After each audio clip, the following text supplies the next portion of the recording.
your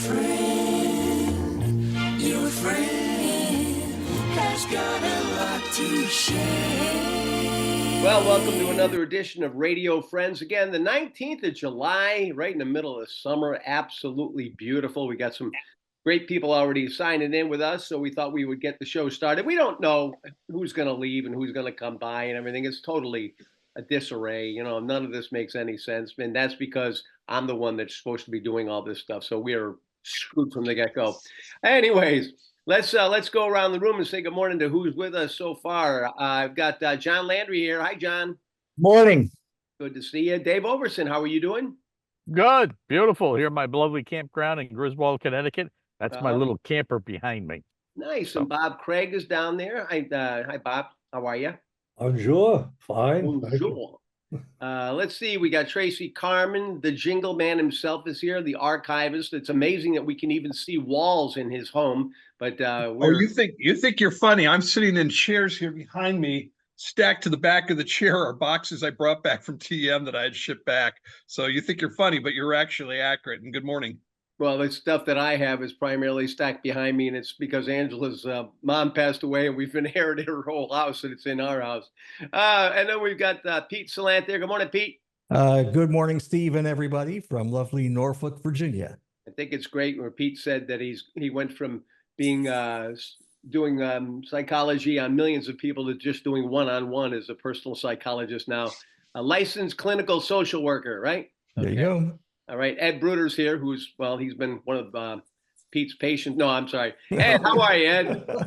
Guarding the borders from New Hampshire. That's where I am. Oh, good. And we've got Jack Lawrence is here. Hi, Jack. Hey, how you doing, Steve? I think we're going down to 88 today. We're cooling off. Oh, nice. There's Bob Marks. Some people call him Bart Mazzarella, but you're still Bob Marks to me. How are you? Well, good morning from the sauna, also known as Vero Beach, Florida. Man, oh, man. And Greg Simonson, who's been missing in action for a bit, who's come back. Yeah, hi there, everybody. I'm calling in from Northampton, Massachusetts this morning, where the reason I've been distracted for the last few weeks is I bought a house and have been renovating it. Oh, my God. Yeah, that's what we all need to do. Distracting.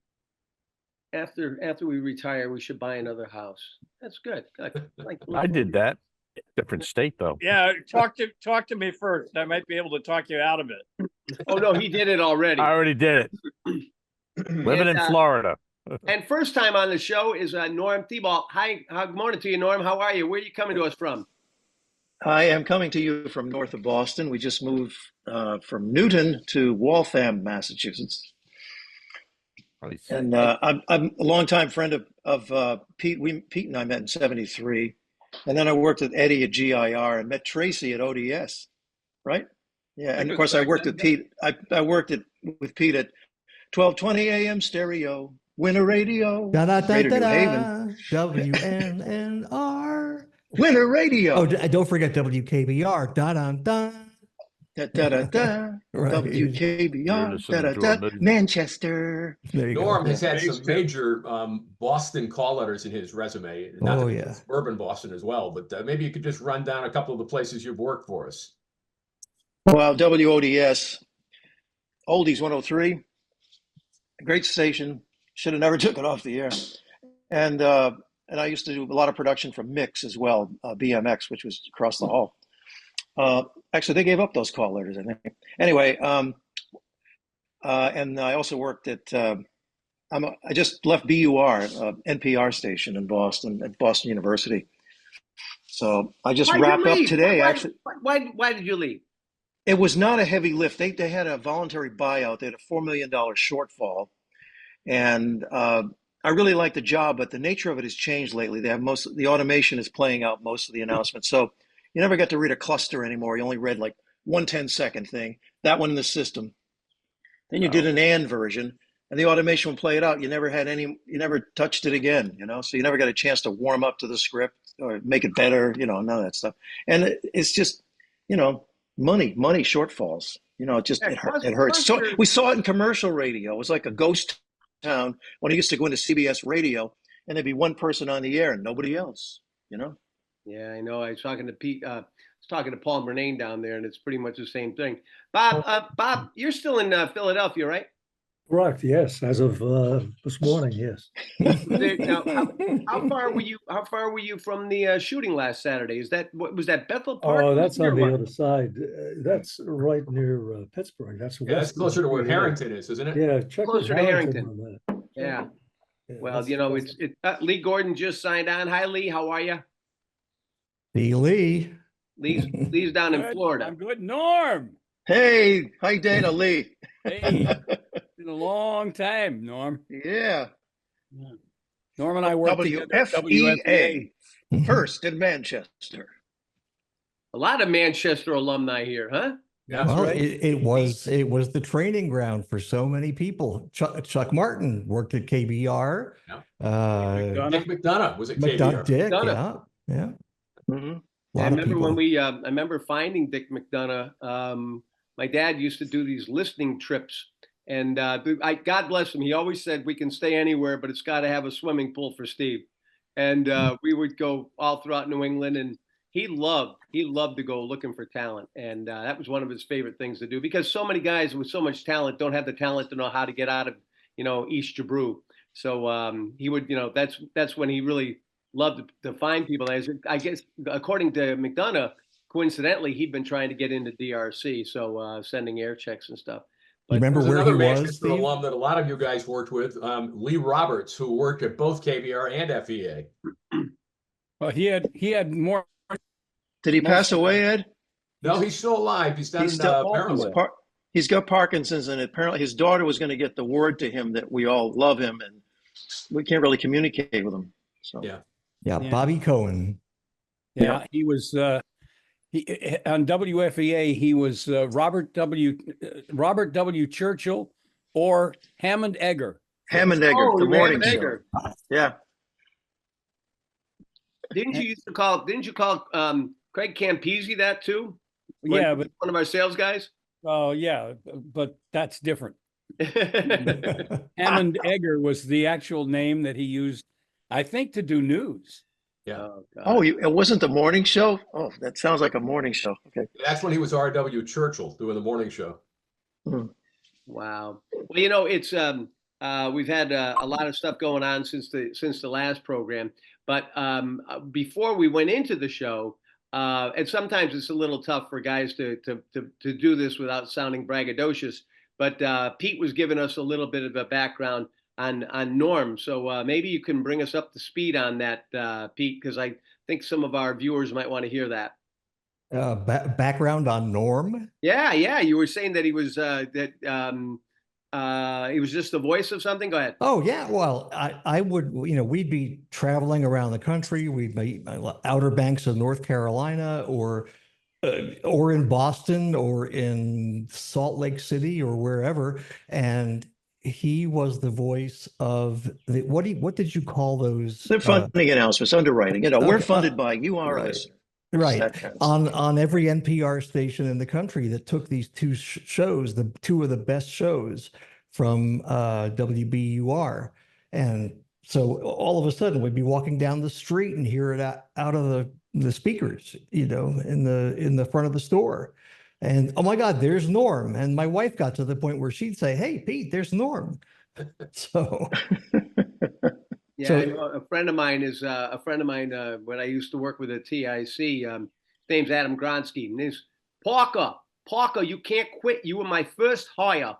And he was from Manhattan, and now he's been with NPR down there, and Washington for a long time, and he's the last guy you would ever expect to be anywhere near Washington. But his name is one of the first ones you see in the credits. Ken Burns films. Mm-hmm. Who? Adam Gronsky is. He's somehow a big deal at WUSA or whatever the presenting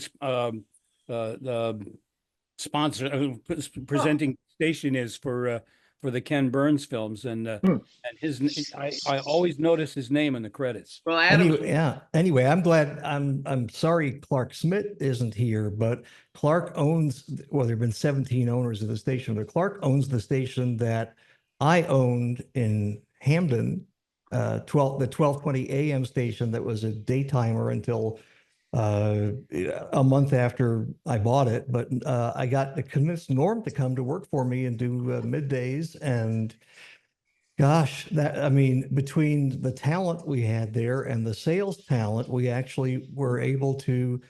We were billing 50 and 75,000 a month. It was new records and stuff until WDRC went oldies. They said that sounds like a great idea. And this was 1986, 87. And that was the end of us because DRC had a, class A, grade A signal in our area. And that was that. Why would you listen to AM? Although we were stereo. Yeah. So were they. Yeah, you're right. Static in both channels. Yeah. Well, yes. When you got out about 5 miles from the transmitter, but yeah, absolutely. Now the other thing we thought would be interesting to get into with you, Pete, was with the passing of Dr. Ruth. Don't even do cachet penis and make it sound all right on the radio. But how did the whole Dr. Ruth thing get started? Because you were, part of the is impetus the right term when I'm talking about sex? Are you were you part of that? Yes. We found Dr. Ruth at a community ascertainment meeting. Remember those where you had to ascertain the needs of your listening audience? Constituency. Right. So we went to this meeting, and I had our community affairs director follow up with her. We gave her a 15-minute recorded show at midnight on Sunday night, Monday morning. We were a little afraid that NBC, being the, having lawyers and all this stuff, would have a little problem with it. They didn't have a problem with it personally, but, we had lots of no pushback, only push forward from my GM. And I taught her how to say the call letters. You're listening to WYNY, 97 WYNY. I'm Dr. Ruth. You're on the air. And that was really all she needed, and encouraged her to say penis and vagina and whatever was necessary to explain the problems.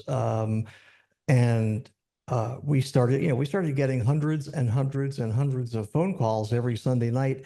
Moved it up to 11 o'clock, then we moved it up to 10 p.m. So we had a 2-hour show with Dr. Ruth. And about a year later, just as I was preparing to leave to go become a consultant, Ruth was syndicated by NBC Radio because we were owned and WYNY was owned and operated by NBC. So she was on 10 to midnight all across the country. It was pretty cool. Ruth was from upper Manhattan, Washington Heights, which is where what was the name of the movie that was anyway, she was from there, and she died just a few days ago at age 96. Pete, it was genius too when you at YNY teamed her up with a couple of different announcers. Steve O'Brien worked with her. Yep. Also, so did Mike McCann at one point. That's right. And then after a while, very down to earth. After a while, she really didn't need the help. But that's how we did it. Steve called her Ruthie, so it was pretty funny. Isn't it strange that she died at 96? Talking about sex all the time, and she died at 96. Isn't it strange that those two letters came together with Dr. Ruth? 96, because she probably, that's how her life started to go. It was 69 originally, and then she moved down through life. It went to 9. Never mind.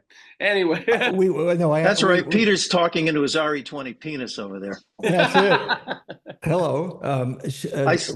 Yes. Norm. What? Well, you used to say, "Don't call me Peter." You'd say, "I don't want to be referred to as a male member." That's right. No, I'm Pete. But Ruth was the daughter of a couple that perished in World War II, during World War II. And she ended up going to Switzerland and then here to the United States, where, well, and then also to Israel, where she was in the, I forget what it's called, but the Israeli military. She never shot anybody, although she got shot up in the leg a few times. And she's only 4'7" to begin with, so she couldn't get any shorter when they had to remove part of her leg to get the shrapnel out. But every year for quite some time, I got a birthday card from Ruth in Hebrew.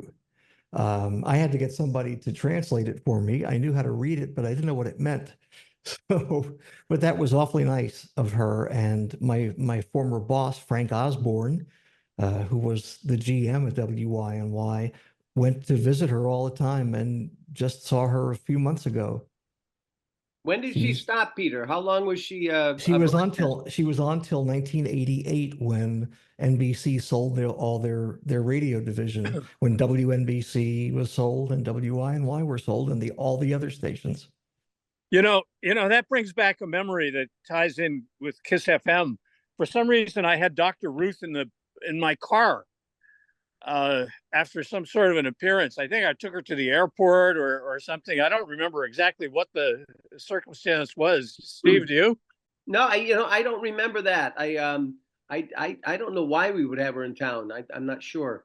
It was some sort of it was one of those shows that, like trade shows at the Civic Center, a health fair or something. I don't remember exactly, but all I remember, I remember I had her and Jack LaLanne in my car at the same time. Wow. Oh my God, that had to be pretty wild. Playing tug of war with a glamour stretcher. Oh my. Well, it's funny when 104 went into doing alternative rock back in the mid 90s. They had a show in the evening. It started like 10 o'clock called Love Phones. And it was a doctor and also a crazy DJ that was on. And one night I happened to be sitting at my desk and they're talking about BJs. They're talking about it because basically what they're doing is they're talking to that younger demo about, in the long run, it was about safe sex, but they would talk about every kind of, all kinds of calls they got and everything else, primarily the 18 to 24, 18 to 34s. And I'm sitting at my desk and all of a sudden I hear in the middle of Love Phones, "We're the Eagles from East Catholic High." And I'm like, what's the East Catholic High doing in the middle of Love Phones? So I went into the studio and we just had board ops back then and we hadn't put any jocks in there yet. And I talked to the board op. I said, "Could I just see your commercial log for a second?" And I knew they weren't running a schedule. It was my account. And I'm looking through it and I said, "There's no East Catholic High here." She goes, "Well, the satellite dropped out." So I said, "So you just grab a commercial to fill in?" She goes, "Yeah." And I looked at her and said, "And you grabbed East Catholic High?" But, and fortunately, fortunately, Father Bill Charbonneau, who went on to become Monsignor Bill Charbonneau, was a good friend of the radio station and could pretty much forgive us for anything. But yeah. Only in radio can this happen. Oh, yeah. I mean, it's like. Was that show the one that was co-hosted by Adam Carolla from Los Angeles? No, that one wasn't Adam. Somebody? No, I don't remember what he did, but he wasn't on there. But the guy would say the most horrendous. Was it Adam Pinsky? Was he the doctor? No, and that's a different show. Different show? Yeah, there was a woman that was Drew Pinsky. Yeah, and Love Phones. Yeah, but it was actually, it was a good thing because it got, kids talking about this stuff and answering all kinds of questions. But one thing that used to really turn her off is somebody said, "Oh man, I loved her to death. Loved her to death." Which has become, a phrase, but when she'd hear that, man, she'd get nervous. But it just shows you how great radio is. I mean, that's the kind of thing that people will look for. And when they talk about what's happening to radio and what makes people listen, it's about content. And it's amazing. And I think what Norm was saying earlier, about the clusters, that's a perfect way to sum up, what they've done to radio. It's a cluster. Never mind. But it is. Cluster blank, yeah. Yes. And I think maybe that, I don't know, people used to say that the way it was all going, they may start selling back to local, local owners again. But who knows what they'd be worth back then? But it's really, really, really terrible. Well, Steve, only in America can a music radio program director become the PD of a sex therapist. This is true. This is definitely true. I think Jim, you were fairly close to where this happened last Saturday, weren't you? Yeah, it happened in Butler, PA, and I live next to Bethel Park, PA. Boy, does that sound familiar? Yeah. Mm-hmm. Literally about 10 minutes from the kid's house. Wow. I say kid. He was 20. But he's no kid. He was old enough to pull a horrible stunt like that. Yeah. That was really interesting.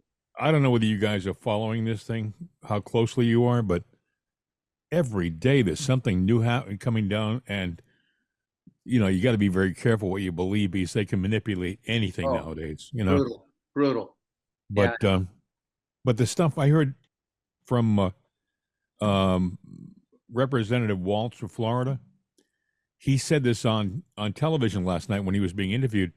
This kid had three accounts overseas, money accounts. This 20-year-old kid had 3 money accounts overseas. He went to this place with a rangefinder for his gun. He had been shooting for at least 5 years in a rifle range not too far from here. And the guy was, you heard the first day that they found 0.7 of a mile from where the shooting took place, his van, supposedly. And that was where they found explosives in the van, too. They never explained why the explosives were there. Then the next day, you heard that he went there in a sedan and parked the sedan nearby the location. Now he has a van or a sedan. Then you hear that he took a bicycle. He drove a bicycle from his vehicle to the location. Every single day you hear different things. But I don't believe we're getting the true story. That's all. Yeah. I don't know whether I don't have the answers, but boy, I have a lot of questions. And how do you get the ladder over there? The ladder is mysterious. Yeah, and you know what they said the first time? They said if you see the pictures of it, they said it was a 5-foot ladder, and they show a picture of like a 12-foot ladder against the building. And then they said, well, that's not the ladder. That ladder you see in the picture, that was used by the Secret Service to get up on top of the roof. They said maybe he got it from Dr. Ruth and it expanded. Listen to this. They said the ladder he used, he snuck behind he carried it with him the day of the shooting. He brought it over to the location. He put it up on top of a plastic storage shed, which was right against the building. Have you ever seen those plastic things? You snap them together. I had one at one time. They're not very steady, and they have a warning on the top of it: "Do not stand on a roof." Yeah, I got one here at the campground. Yeah, then he supposedly put the ladder on top of that shed to get up onto the roof. And of course, the Secret Service said they didn't have a sniper team on the roof because the roof of the building was unstable. But if you see the pictures when they go to get the body, there are 4 agents up there looking down on the body. No big deal there. And also they said, well, it was the pitch of the roof that was the problem. But if you look at the counter sniper team, the pitch of their roof was much more pronounced than the pitch of the roof that the kid was using. And you know what else? I've been reading too much recently. Supposedly the Secret Service had a counter sniper team inside that building. So again, what were they doing? Picking off mice? I'm just saying it was. It's a metal building. So you ever been on a metal building? It makes a lot of noise. Oh, yeah. It sounds like a marching band up there. Nobody decided to go up there and check it out. And now there's talk that the water tower, which was near that building, they supposedly now have pictures of a guy, a black object on the water tower. And it's cordoned off now. The water tower, they don't talk about this, but the water tower is cordoned off and the police are inspecting that. if you look at where Trump was, he was standing in center stage, looking out of the audience. And when he turned to look at the monitor, he looked up and he made a slight adjustment, and the bullet caught him in his upper ear. If he had turned back to look directly at the audience, he would have gone right in his head above the ear and killed him. Yeah, it wasn't a hard shot. For anybody who's been on a firing range in the military, firing, an M16 or whatever, that's a fairly easy shot if you look through the rangefinder or the scope. But here's something, I've been following this kid's history and what he's all about, and all the news media said no motive has come up as to why he decided to be there and assassinate the president. Yeah. But if you look at the loner part, he was an outcast. Oh yeah. Bullied. He had no self-esteem, obviously. So I think his motive was simply this. He was tired of living that life.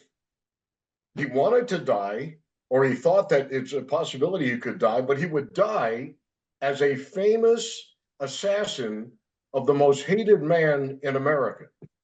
Well, it's interesting. You don't see this anywhere. I have not seen it repeated, but I did see the day of the shooting, or the day after the shooting, a videotape of him that he recorded inside his car. Did any of you guys see it? No. It's a selfie video. The day of the shooting, he says, "I hate Trump. I hate Republicans." And then he leans to the camera and says, "And you got the wrong guy." Oh boy. So help, and he says it just like that. And it's like, what the hell? Now, getting to your point, Jim, I saw that. Yes. But maybe when he meant you got the wrong guy, maybe he meant to the rally goers and the people who vote for Donald Trump for president that Trump is the wrong guy and Biden or whoever the heck the Democrats put up is the right guy.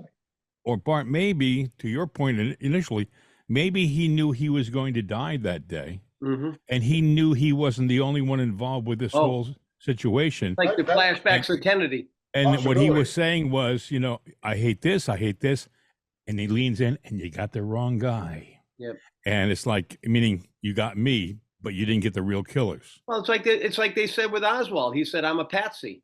He did. He did say that when he's on camera. I'm a patsy. But I just want to remind everybody that we are watching. This is Radio Friends again. Yes. We don't normally get political, but one of the things that we do try to cover is whatever's top of the news, and we're talking about this as a news story, not about a political. And we'll be back with more coverage of the convention in a moment. Well, but yeah, it's back into a broadcast we realm. are members of the media, right? Yep. Pardon? What were you going to say, Ed? I was going to say, to bring this back into the broadcast realm, it was kind of amazing how quickly all the networks marshaled their big players to get in there on a Saturday night to do live coverage. Because, of course, they all went nonstop. They all dropped commercials. At one point, I tuned into, I think it was CNN, had a panel of 6 of their anchors sitting at a table. Ed, do you think that maybe a lot of these networks now have, they actually give their different anchors a home studio with a psych backdrop that they can...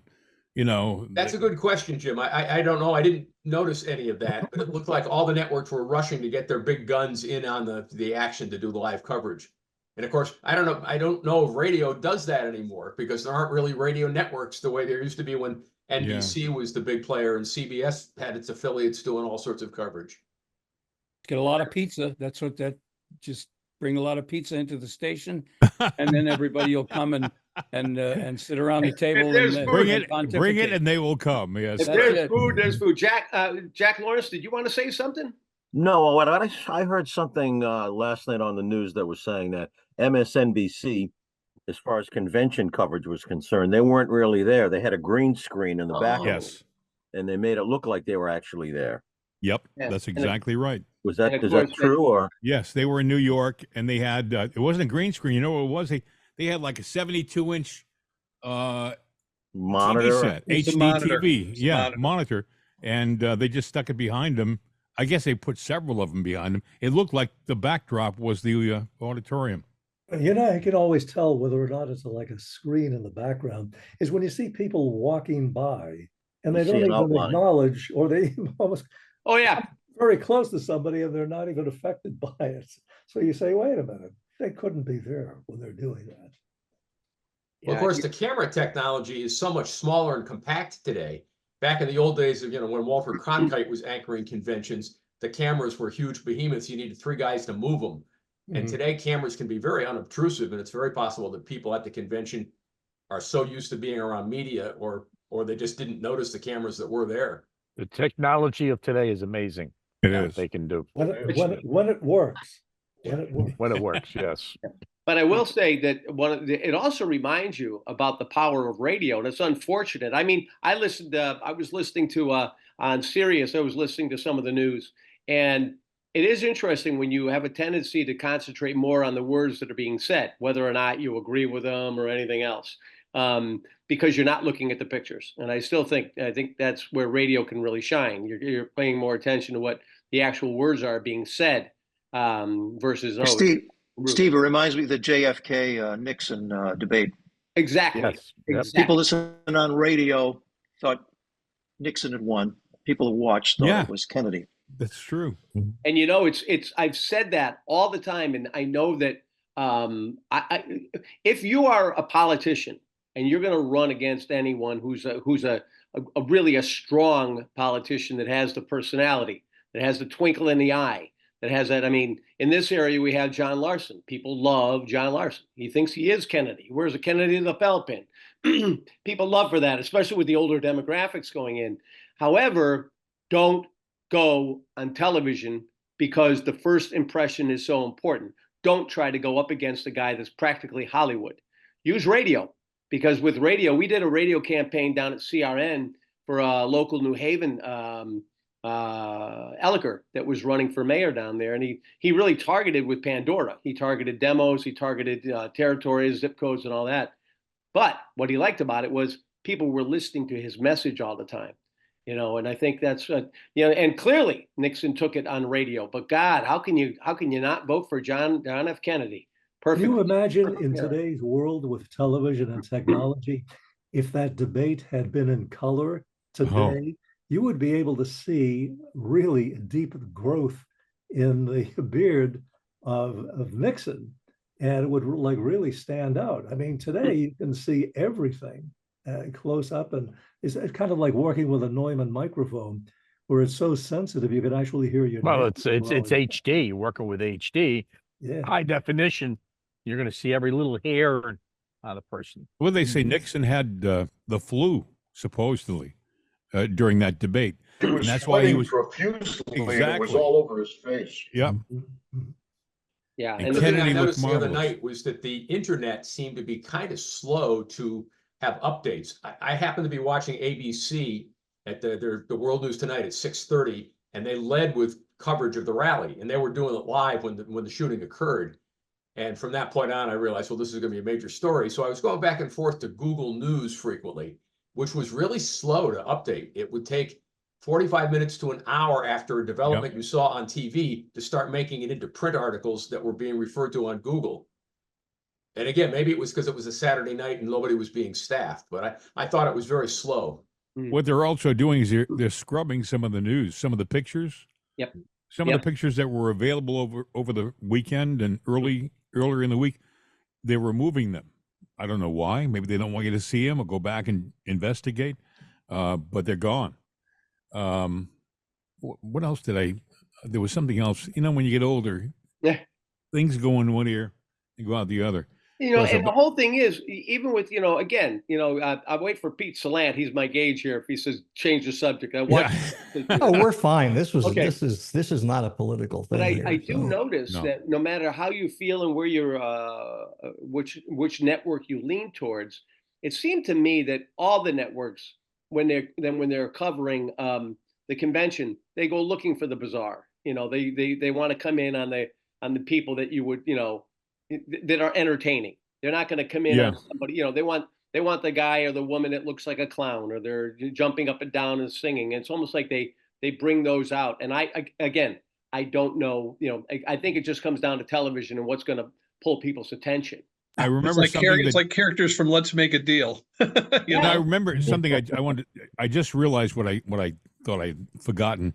Just before I joined you guys, I looked on X to one of the general feeds. It's like, it's not a conservative feed or a liberal feed. It's just a news feed.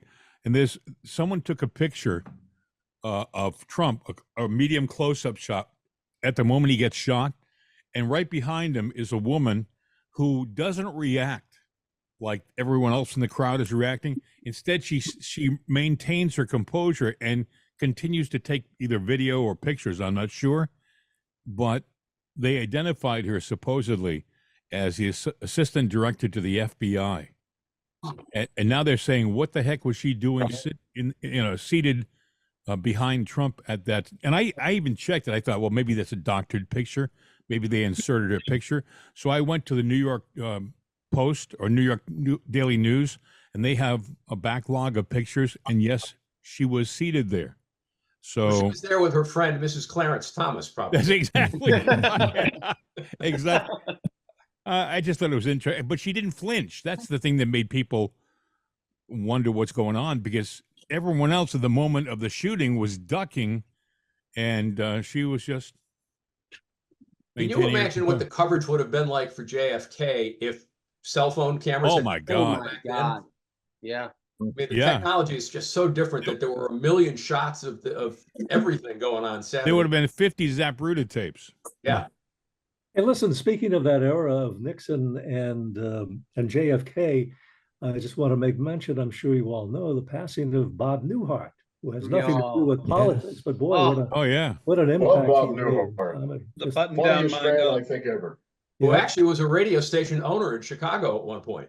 Really? Which one do you know? I think it was WDHF, which was an FMer. Huh.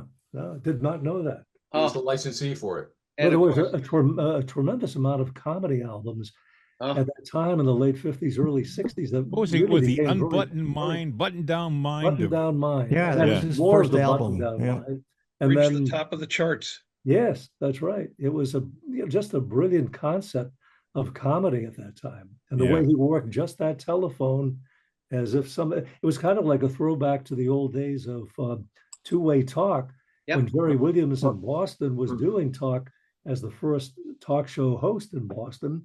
They didn't have two-way talk, and he would just have the person. He would interpret what they were saying as they were giving the conversation, because they couldn't put the other person on the air. It was kind of like listening to what was it, like baseball play-by-play, when there would be I'm trying to think how baseball did that. If there was, they used to get telegraph. They used to telegraph into the news. Nixon used to do it. WHO recreating the game based on the teletype. You're right. That's right. That's what it was. Ticker tape baseball. They using a ticker tape.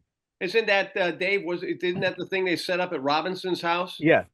We had Marty Glickman and Johnny Most as the commentators. I was the engineer, and what I used to give the sound effect of the ticker was a stapler. I just kept banging on the stapler, and it had that tick effect to it, and I created it. And of course, Channel 3 came in and was shooting video and it's showing me hitting the ticker, hitting that, and but outside it sounded like a ticker.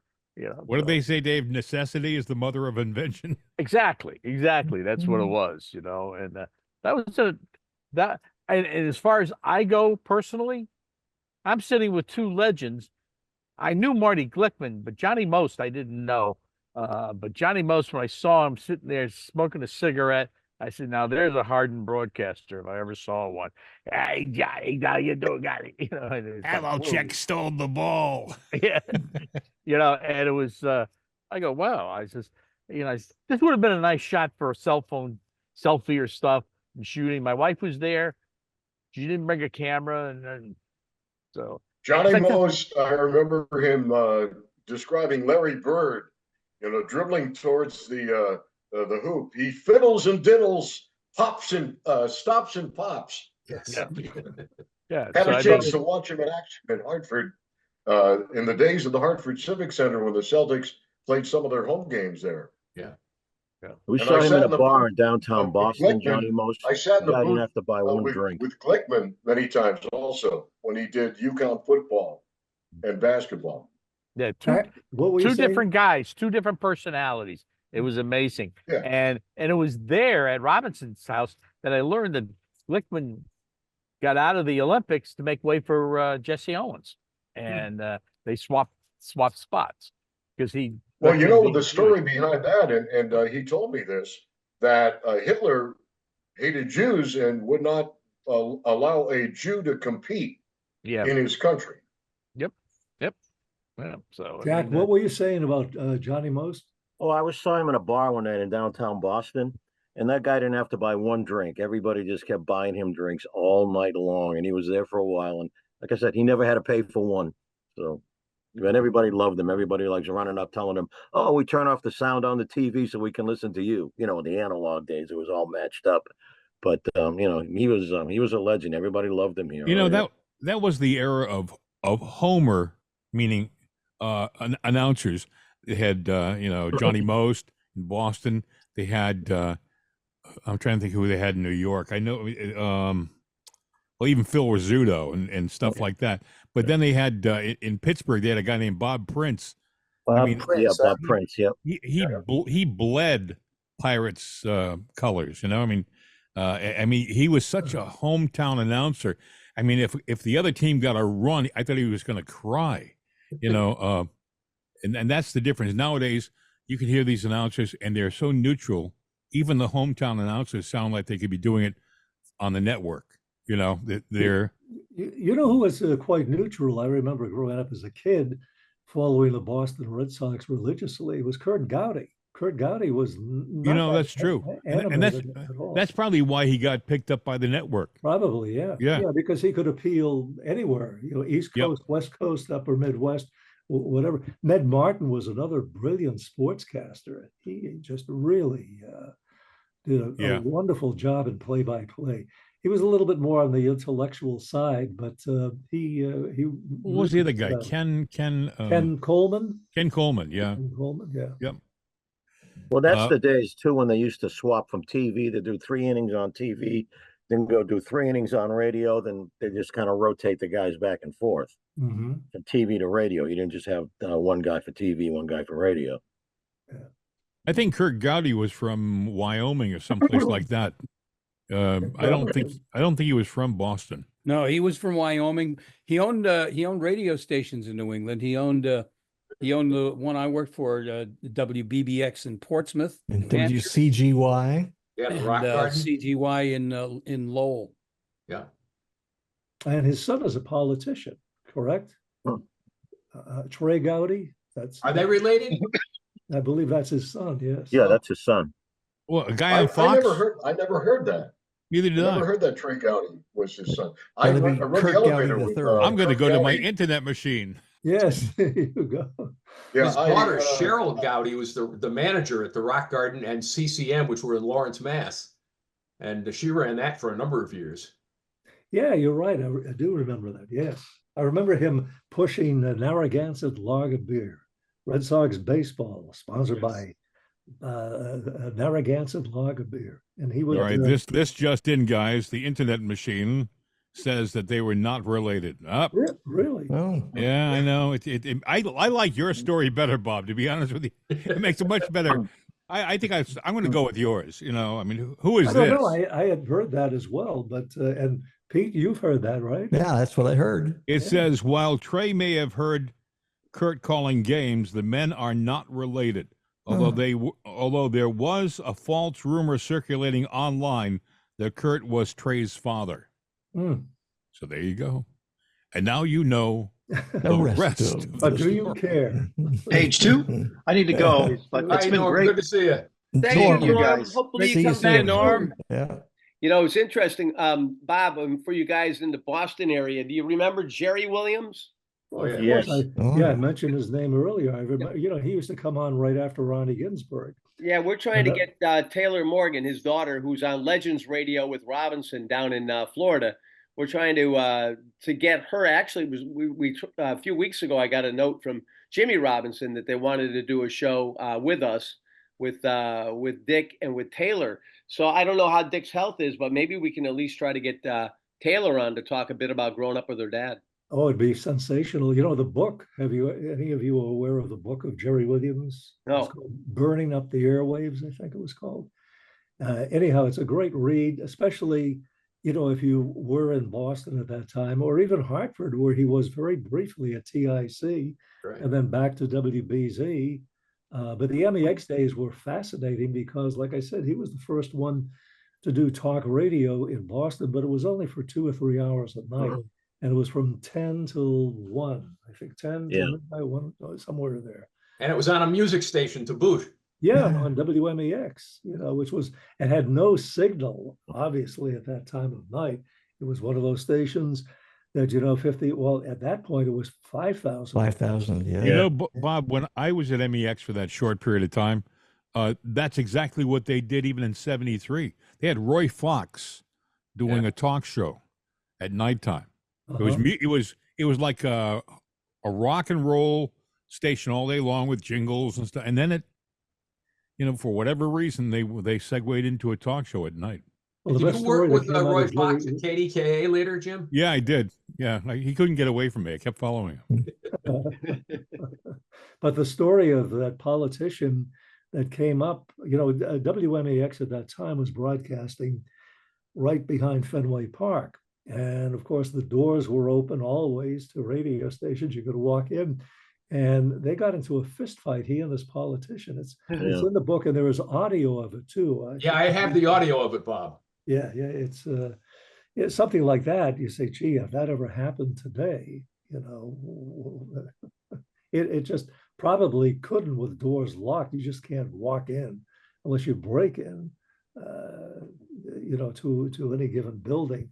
But that was quite a sensational story. I think it was around 1959, 60. It was a bit later. It was 62. Bob, didn't they have someone shoot out the windows at WEZE? You know, wow. You know when it was they were the station that was on the corner, right? They were on the they had the window in studio. Park Square, and you know, I don't even know if you could get away with doing that today. It would be such a high danger, broadcasting from a storefront, windows on a street.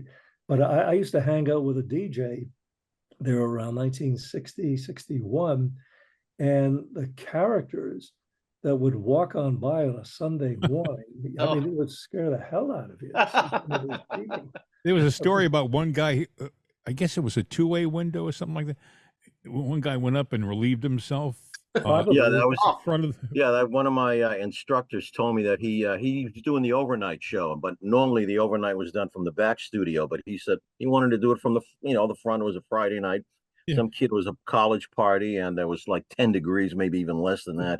He just relieved himself on the window when it went. Yeah, but you know the funny thing, I was on air one night at DRC doing the overnights, and these headsets come out, these radio headsets. And I just said on the air, if you got a radio headset, you know, call in with a request. This is 3 a.m. I look up. This is in the Blue Hill Ave studios. There's a guy standing right outside the window with one of those on. And I said, how did you get in here? He said, I just went over the fence and Jimmy the door open. Oh my God. And I was great like security. Yeah. I remember being in the general manager's office at KISS FM, and we were having a discussion. While I was talking to him in his office, I glanced down, and we were on Washington Street in the corner of Washington, I think maybe Washington and Buckingham. And I looked down, and there's a guy pissing down right below his window. And I'm going, yeah, nothing like management. It's really unbelievable. No, Pete Salant, when you were at KBR, your main studio looked down over the parking lot. It was on the second story. Didn't somebody shoot that window out one time? That's what I heard. Yep. Yeah. But we were kind of nervous about that from time to time. But what can you do if that's the way it is? Well, at FEA, the shooting was inside the building because one of the jocks decided to just take a couple of shots from the production room, a guy named Dick Brown, Yes. who was Gosh, you didn't want to take him off. missing some hardware. Dick Brown worked at POP in the early 60s, and he was off handle then, too. Off handle then. Nothing like consistency, huh? I think What, he was, another piece of Dick copy? Ribicoff.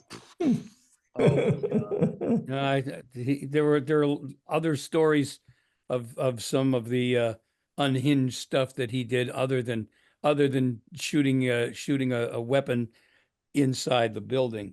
Yeah, I guess so. I mean, it makes you wonder, when you look into the city, I mean, that there's been no pot shots against, the Today Show or GMA or any of those down there that are, they're clearly out on the street. Several of you guys worked with the DRC mobile studio around Greater Hartford. Were there ever any incidents of weird people coming up doing things to you? There were a lot of them. They were my listeners. But did you ever feel threatened by anybody? No, they were good people, but you had some sycophants and stuff like that, and people who were regulars who they would pop up like weeds. Poof, where'd you come from? At the darndest time, like if you were doing an early morning show and you thought you were the only one there, and you put a record on, you look up and it's like they bounced up. Holy smokes! Yeah, there were some, but no violence or strange stuff. They were good people. Yeah. You wonder in this day and age today, if you were to do stuff like that, go out in a mobile studio, I just don't know how many people are attracted to radio today the way that we were, that you have these radio freaks, that would be hanging out. Well, the technology today, you wouldn't have jock spinning records. No. You would no cart machines because we had the carts back at the studio. Yeah. But it would be just, Jim Harrington, McDonough, or whoever, just sitting there talking on the microphone. Yeah, you're right, Dave. And it was the process. It was like being a musician. When you were good at production, you would make the records work at the right time, hit the carts at the right time. All that stuff was, quote, magical to the viewer. Nowadays, you'd be bored sick. It's like the computer does everything. Yeah, absolutely. Well, Dave must remember Bill the Atheist, who would call in all the time. And he would say, hey, hi, Steve, it's Bill the Atheist. And I'd say, Steve, the Roman Catholic, how are you? What can I do for you? And I will say, though, the funniest thing was, finally, I was out selling some raffle tickets or something for the Rob Branham Foundation. And this guy came up to me. First of all, we found out that Bill the Atheist lived at the Fellowship House, which was a whole nother discussion. And then he came up to me with a transistor radio at like Food Mart or something. He goes, Are you Steve Parker? I'm Bill the Atheist. And you're like, good seeing. God bless you, Bill. Oh my God.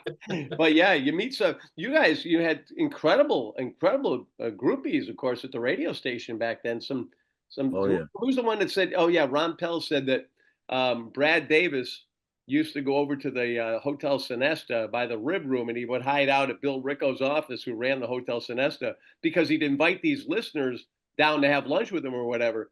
And he would peek around the corner to see what they looked like. And if it wasn't good, he would just take off down the hallway. But you never know who's going to be out there.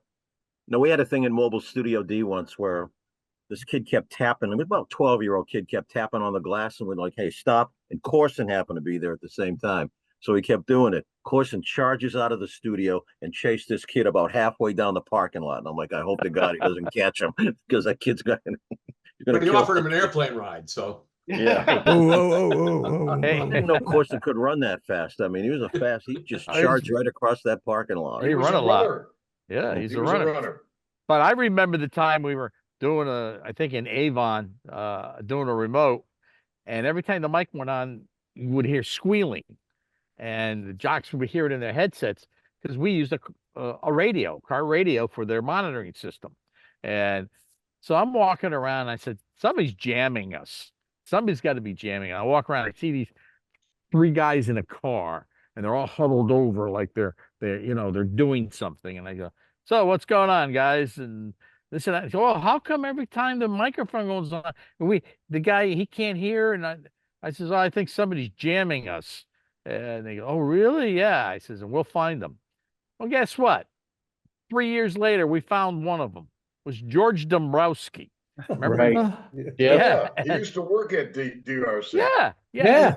And he looked familiar when he was in the control room, and I said, God, he looks familiar. And I'm thinking, and then I said, so I walked up to him. I said, "You're the kid that was jamming the signal at the remote." And he started laughing. He goes, "Yeah." He said, "How did you know it was us?" I said, "I'm a park cop, you know." And he says, "Oh, wow, you know." So I went in and told Wayne. He says, "Hey, Wayne, that new kid you hired? Yeah. Remember when we were jammed on one of the remotes we were on?" He goes, "Oh yeah, that's none of it. We had to switch over to the FM because we were simulcast at that point, so they had to monitor the FM signal as opposed to the AM signal."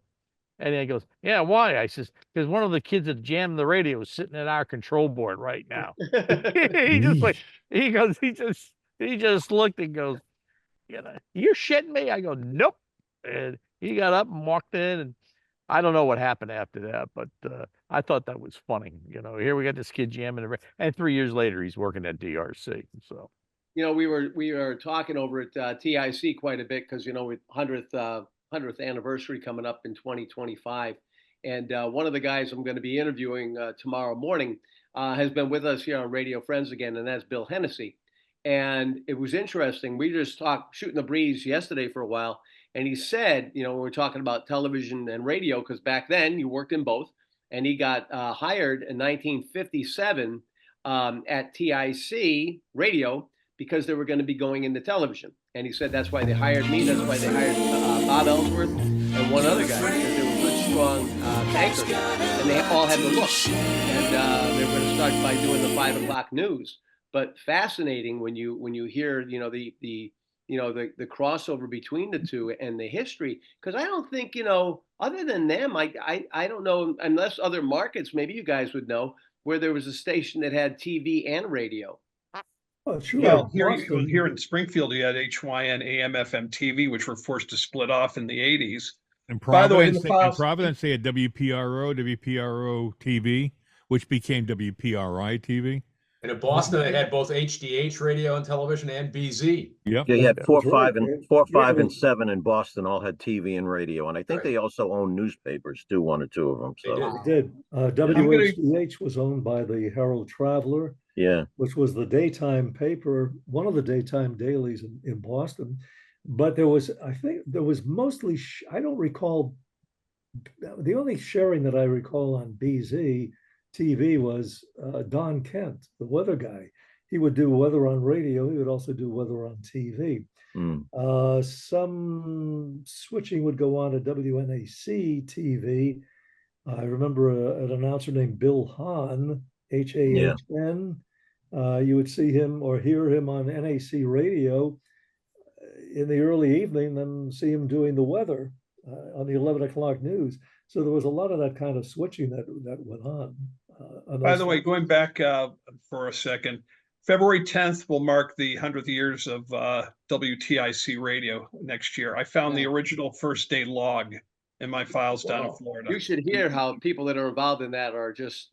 I find it interesting how the stations back then, for example, in Pittsburgh, KQV, which had a terrible dial position and they had a lousy signal. They were one of the first stations to go on the air, and they had been offered 50,000 watts. And the owner at the time had figured, we have pretty good coverage right now with our market. His market at the time was Pittsburgh proper, because everything beyond Pittsburgh was woods, Yep. But I look at like DRC. You would think DRC would have been a 50,000 watt station. Because I heard now Ed Bruder, and again, Dave, I know we gotta crank things up here. We gotta wind up, but a couple of things, Tracy, because if we didn't have for the last few years, probably 4 or 5 years, if we didn't have Morgan Cunningham looking into the research, we wouldn't even be able to do a history piece right now, because he's one of our news guys, hysterical. He's probably in his 20s. First time I met him, he had a pierced ear with a feather, and he sounds on the air like he's in his 50s. But to have that commitment, and Tracy can vouch for that. They really, talk about an archivist. He's been archiving all kinds of stuff on us. So, but we appreciate that. Well, listen, Morgan's gone down to Dallas and hung out with Trella Hart, who just passed away, and Terry Lee Jenkins, who's 95, 96. And John Wolford. I mean, he's been down. He went down as a 16-year-old kid with his dad. I mean, Old so. spirit. And what was I going to ask Ed? Jim, you were asking about DRC and its power. Originally, DRC AM was born in New Haven. The reason it moved to Hartford was because CBS had no affiliate between New York City and Boston. They wanted to get that middle ground, so they convinced Mr. Doolittle to reapply for the Hartford market, which he got. But the first DRC FM, they didn't know what to do with, and after having it on the air a couple of years, they sent the license back to the FCC. 102.9 came about 6 or 7 years later, once FM was really starting to take root and they realized they could do something with it. Yeah, and HCN picked it up for a while, right? Isn't that HCN ended up with the original frequency of the first DRC FM? Yeah, 97.3, I think it was. That's the old WLAE's old frequency. Right. Did DRC AM ever have any 50,000 watt authorization that you know of early on, or no? I heard there was talk. Ed, I think way back in the day, because I know that from talking about those early days, and even Hennessy said when DRC announcers wanted to come over to TIC when they came on the air, that they were making their announcers, who were very well established, audition for the new station. But I also heard that, and maybe you can correct this, and then Dave, I will jump because I know we've got to do our backstage behind the scenes show. But I do know that from what I heard, that there was a 50,000 watt opportunity for Doolittle, and that he didn't go for it. Do you ever hear anything like that? Yeah, I heard. Because it was very unlikely that the FCC would have granted 250s in Hartford, because TIC got the 150 that was there. But you also have to remember too that in 1922 New Haven, 1,000 watts went a lot farther than 1,000 watts today. And when they moved to Hartford and got to 5,000, that was like, oh my God, huge power increase. But that was 1930. So I love having guys like you on the show. I learn something every day. Well, DRC and TIC were going to go join partners in buying Channel 3. They were going to be both be a TV station, but I guess they couldn't come down with the call letters, and then old man Buckley just said, nah, it's not worth it. Let it go. TIC can have it. And that's what happened there. Actually, old man Buckley didn't get into it until right at the end of that, because when it became clear that Doolittle was not going to be able to get the license for the TV station, he sold it to Buckley, and that's when Travelers got it. Yeah, that's right. Yep.